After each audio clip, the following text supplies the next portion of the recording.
Ano guys, oh. Pinya guys. Ngamong dalaga hapon. Labi guys na. Kadaghan sa pinya. Among dalaga hapon. Kuan siya guys, 8 ka buok. Dala na mo. Gikauna na mo ang uban.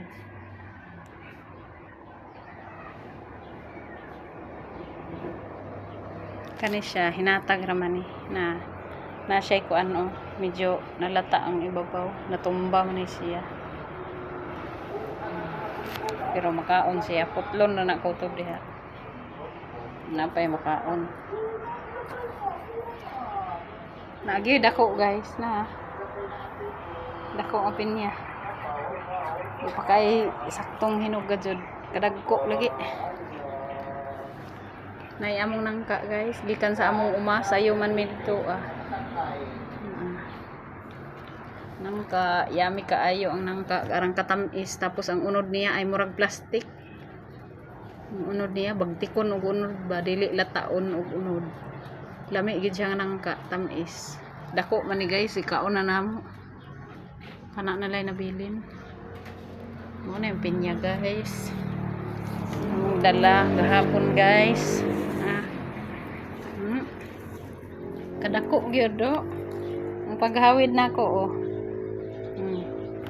Aywa lang gato nga. Grabe, dako. Kadako gyud niya. Diyos ko po. Murag bana-bana ko ay 2 kilo siguro ni, kapin siguro. Tulo ba? Bugaton din yung pinya ba? Dagan guys no, tapos tagaan pud mi og mga seedling guys. Isa gyud ka burdin ang gihatag. Grabe gid guys. Naundang sa mikaon og pinya kay murag na kuan mi nalato mi kumaon sa pinya. Mga kabangaan man ni siya guys. Ng pinya. Kabangaan, di gyud ingon nga hinog gyud kaayo. Mga kabangaan kay kuan man baligya man nila tong kuan jud, mga guwapa kayo nga mga hinog, baligya nila kanilang murag mga semi reject, tapos mga tumba man ni siya, tumba ipanguha niya